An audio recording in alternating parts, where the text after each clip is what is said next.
ஹிஜாபை நீக்கி வாழக்கூடிய பெண்களே, அல்லாஹ் அலங்கரித்த, அல்லாஹ் அழகாக்கிய உங்களுடைய உடலை உங்களுக்கு தகுதியான ஆண்களுக்கு மட்டும் வெளிப்படுத்துவதிலிருந்து விலகி இருக்கக்கூடிய பெண்கள் இந்த செய்தியை கொஞ்சம் சிந்தியுங்கள்.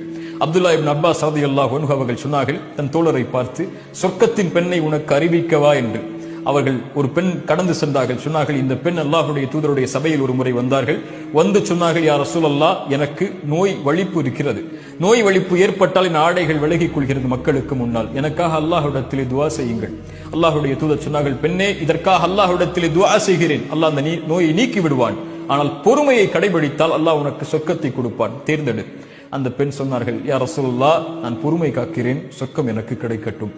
ஆனால் அல்லாஹ்வுடைய தூதரே, நான் மக்கள் மத்தியில் இருக்கும்போது வலிப்பு நோய் ஏற்பட்டால் என் ஆடை விலகிக் கொள்கிறது, நான் என்ன செய்வது?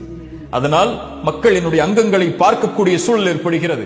அல்லாஹ்விடத்திலே அதற்காக மட்டும் என் வலிப்பு நோய் ஏற்பட்டாலும் பரவாயில்லை, பொறுமை காக்கிறேன், என் ஆடை விலகிவிடக் கூடாது மக்களுக்கு முன்னால் என்று அல்லாஹ்விடத்திலே துஆ செய்யுங்கள் என்றார்கள். அல்லாஹ்வுடைய தூதர் ஸல்லல்லாஹு அலைஹி வஸல்லம் துஆ செய்தார்கள்.